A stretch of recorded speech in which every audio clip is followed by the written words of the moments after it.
Okay, so hello everyone. For this topic, we will be discussing about the digital self. Okay, but before anything else, I would like to clarify that there won't be any forum for this topic, since I've already posted sa atong classroom, no, the digital self forum that will serve as the forum na.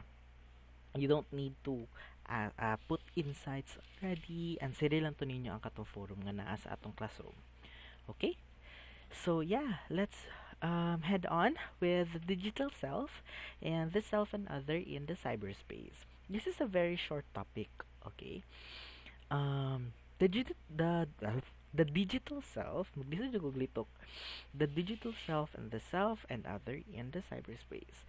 So we will be discussing the importance of interactivity through internet and how is it influential on the development of the self of this adolescent or guys like you, guys like us. Okay, we could see many people who are now engaging through the use of different social media accounts, different social media sites. No, many of them are now expanding their platform, voicing out their advocacies, and some are like just wanting to be a part of the mainstream. However, we could not deny the fact that the internet have been a part of socialization to most of the people already. And we know that socialization is one of those processes that is needed in order for us to develop our identity. Even though in the internet it is not the same with how we interact or socialize in person or sa personal, however, its impact is still um, observed. No? Mas maobserbahan gyud gyapon nato ang impact sa internet and how people interact in the internet on the development of the self sa katong mga individuals. Okay? So, in the internet, we have different social media accounts from Twitter, Instagram, Facebook, Tumblr, Snapchat, and even your Google account. Many people are already a part of this. Okay, we could see many people who are flaunting what they have in their social media accounts, no? Like celebrities, makita nato dadto ang ilang mga what they are doing, and sometimes people subscribes to them. Meaning to say they idolize them, and they usually see what they are updating in the social media. Okay, many people no are also very much a part of the social media because of its anonymity sometimes, because as we all know, in social media we could become someone nga dili gid bitaw kita in real life. Okay, so the anonymity there actually gives the individual power to voice out some things that that person not voice out in real life. Okay, we could see it through rants, we could see it through posts, we could see it in Twitter, tweets, ana-ana, voicing out what they want to voice out without really needing to disclose themselves. Okay, so in social media, the audience is very, very vast, and some people usually only see social media as one way to get acknowledgement or recognition. That is why sometimes in social media we have trendings man, di ba? Usually people subscribes to them so that they could somewhat conform to it and dili sila wala bitaw sa uso. Okay? So it's either we be a part of it, we go in with the mainstream, or be someone that is unique and stand out in the internet.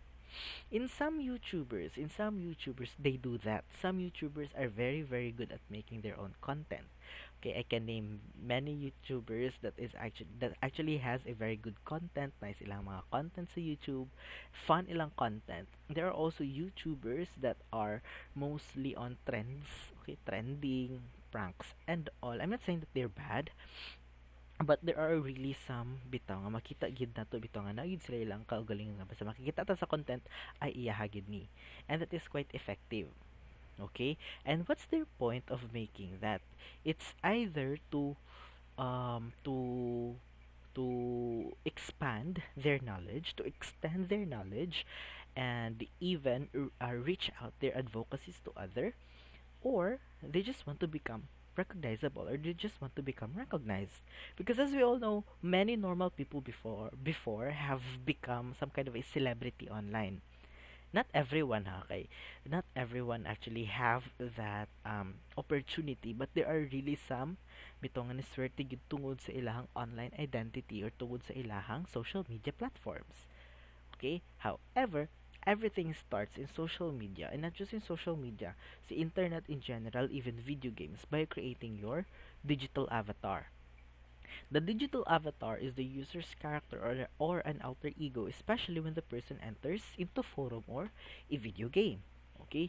The very much sa may pinakakuan ron be, sa may pinakasikat na video game karon, Among Us. O, di ba? So, in Among Us, we are tasked to either become an imposter or a crewmate. Okay, more ana ang dating sa internet.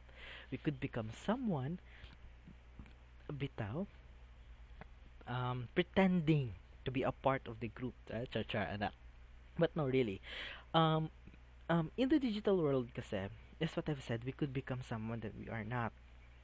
Okay, so the digital avatar may take a distinct character, which some sites may prompt the users to choose from an array of personalities, complete with a screen name, skills, or capacities. Okay, because this digital avatar kasi magmamam guna sa mga games usually na naman naka ng mga MMORPG. Okay, or RPG nga games. Okay, sometimes na. However, the thing about when creating your digital avatar is that it automatically also creates your online identity. So we now have the me, myself, and my user online identity. This online identity is a neutral entity, and like the average material valid ID cards, it is expected for one to be truthful about one's credentials. However, this is not always the case, because sometimes in an online identity, something this is since this is something that the holder can manage or mismanage, they could deliberately lie about one's true self in the online platform. This is what I said about there are some people who are not their real selves when it comes to the online platform. They in the real world, they are usually timid. They are usually silent. No, they are not talkative. However, in online platforms, they could become someone else. No, they could become someone that is very open, very talkative, very expressive. Okay, however, they are not like that in the real life. Okay, so it is a now known fact that many who are timid and handicapped in associating themselves with face to face interactions have no trouble with anyone or meeting anyone in the online platform. Okay, and that is some kind of a amazing na idea, no?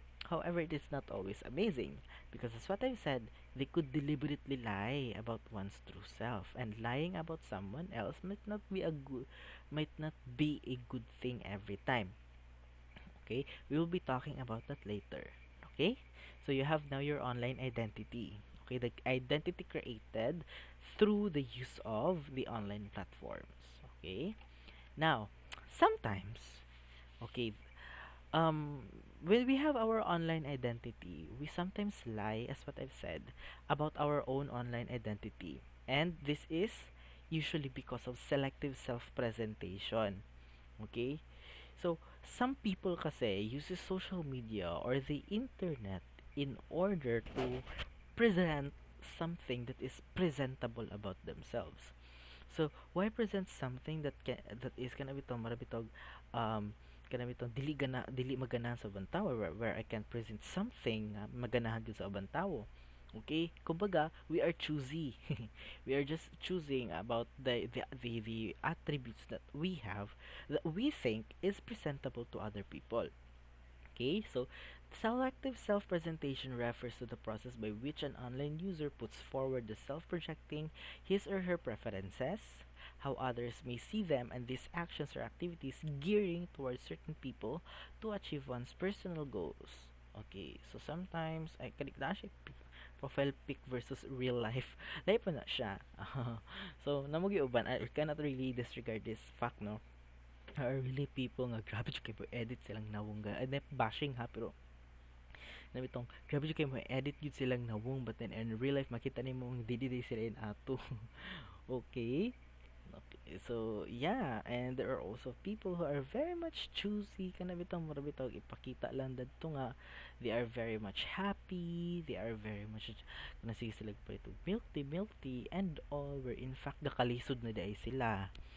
Okay, sad na gid ay sila, di gid sila happy. They just want to see other people see them as happy, but then in reality they are now already problematic. Okay, because of this selective self-presentation. Okay, this can be acquired, or some people actually do this because of excessive gyud nga kan bitaw recognition, that excessive need of acknowledgement bitaw from the internet. Okay, so one's personality can be extended to online activity, or it could be an extension which blurs the line between reality and fantasy. Okay, why does it blurs the line between reality and fantasy? Meaning to say, our fantasy eventually becomes the reality that we believe to be. It is because much more bitaw kung masobraan pud ta og kanang very much subscribe in our um online identity, sometimes we forget that we have a real life within us. Okay? So for example, the Facebook version of you is like this. However, in realistic or in the real world, you're just like this. Okay?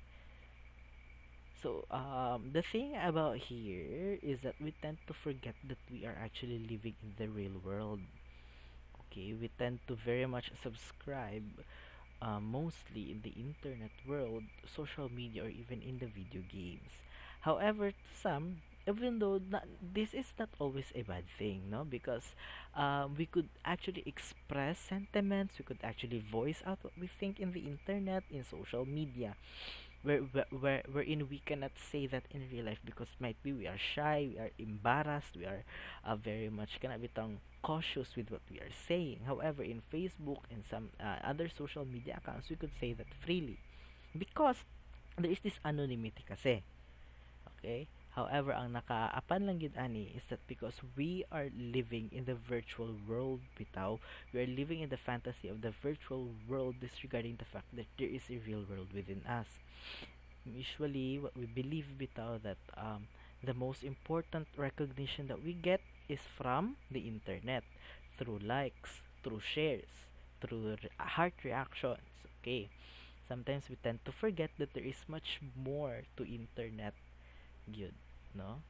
So yeah, we tend to blur out the line between reality and fantasy, to some, no? When we overuse, we overindulge ourselves with the use of Facebook, with the use of social media accounts.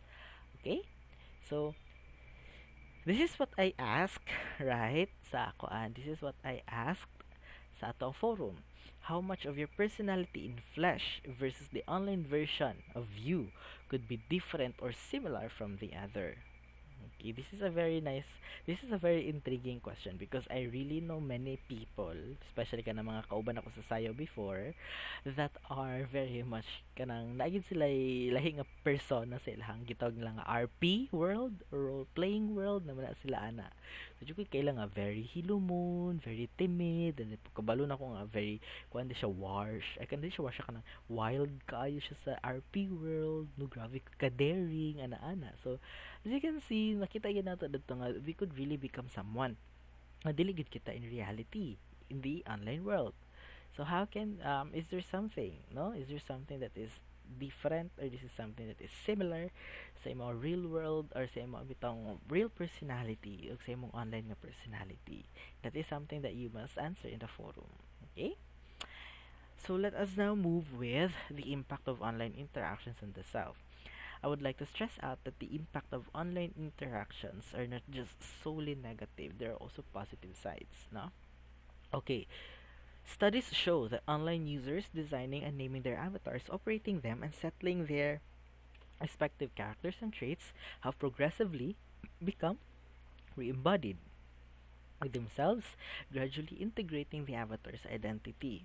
Okay, so some people integrates their avatar's identity to their own.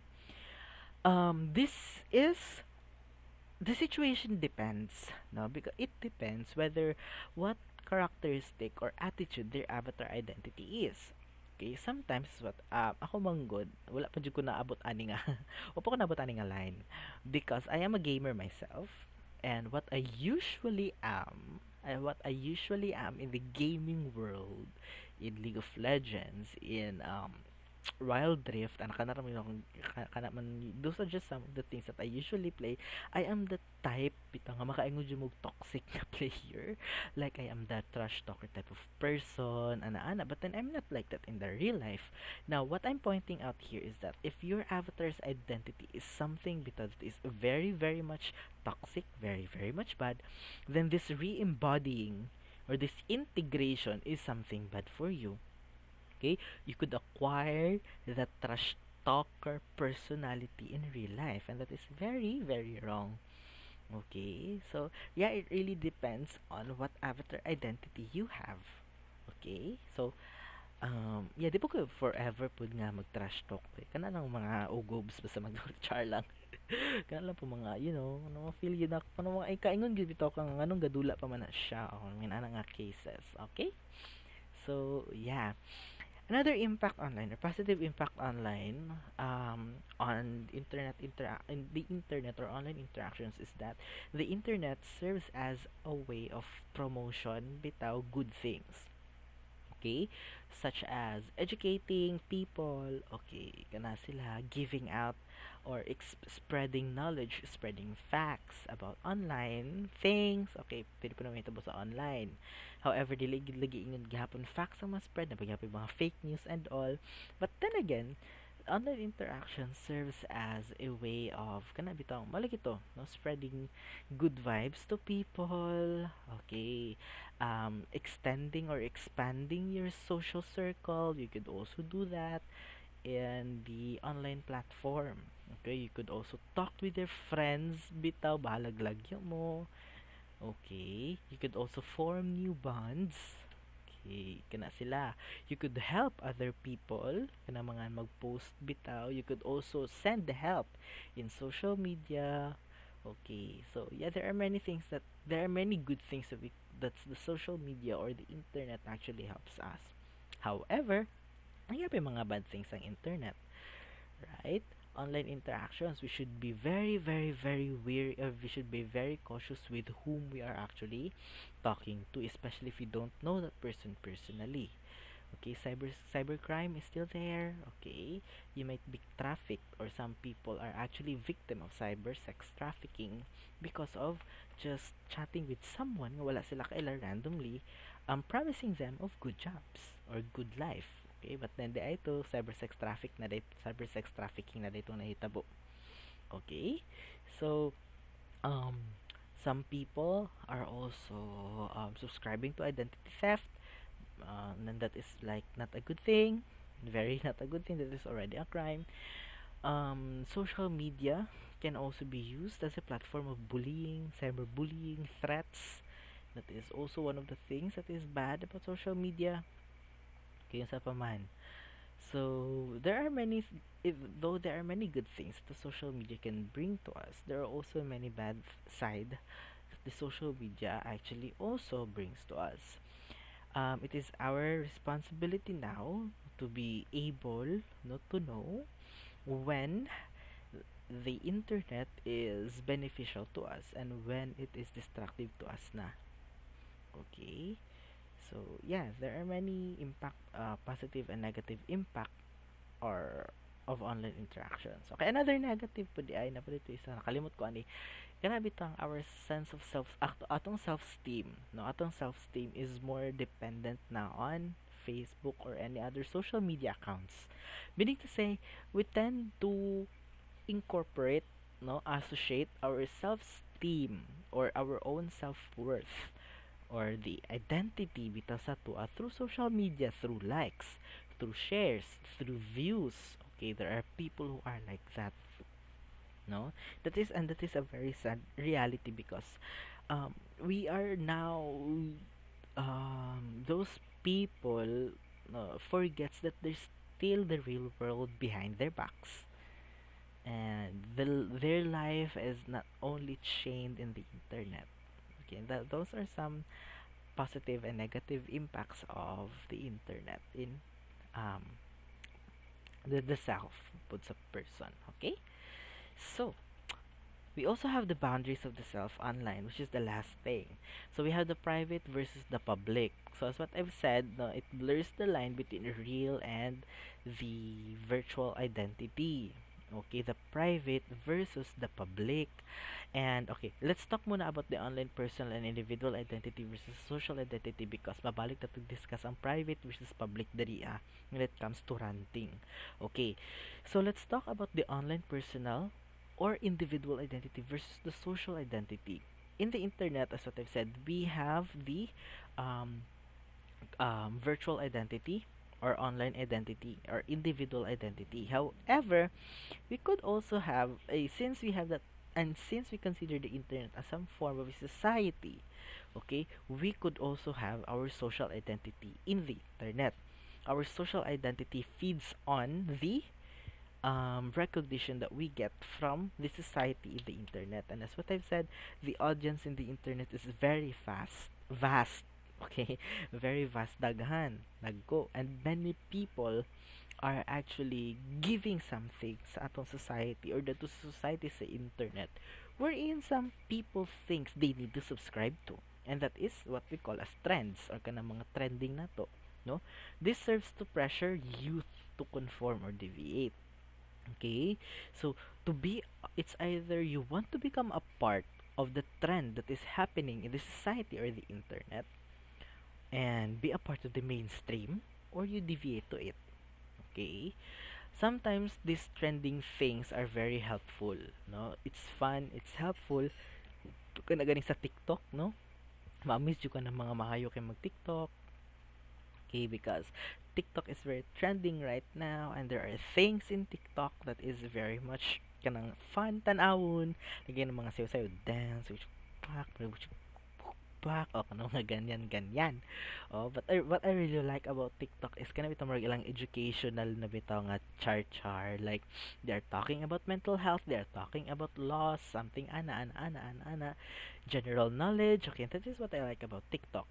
However, there are also trending bitaw mga things bitaw that is quite makaingon ko nga questionable ang pagka-trend. Okay, so we must really be aware of the things that we are doing, especially if trending na siya. If we know already that it is trending and that is something that is not really good to do, then we should educate other people as well.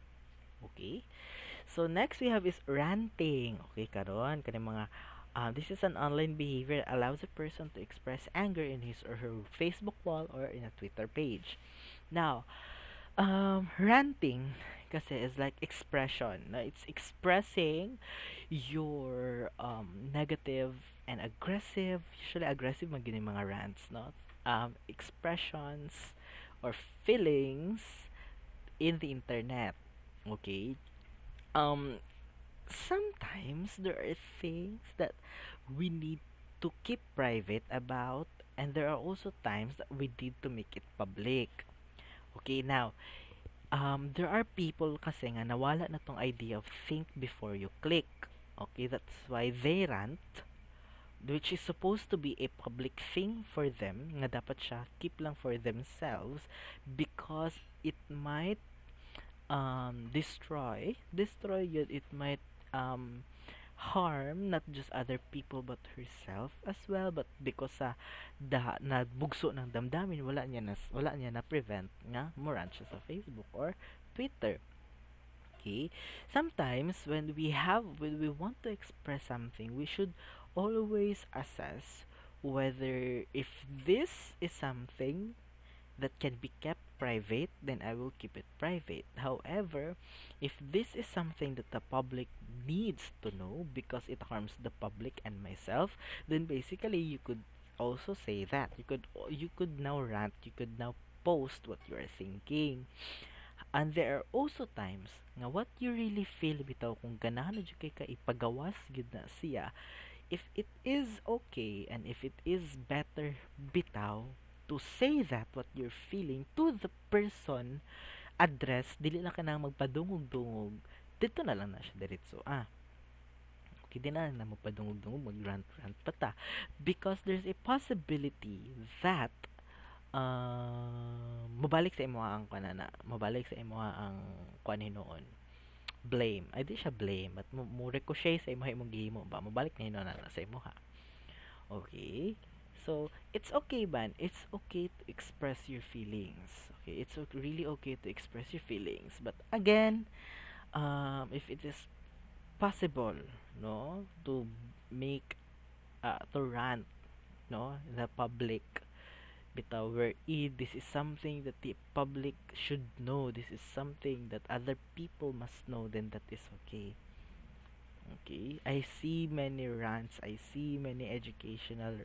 I see many rants. I see many posts, not just in Facebook and not just and in Twitter as well. Okay, some rants are very much kana bitang sophisticated nga rant kanang ayos ba, no?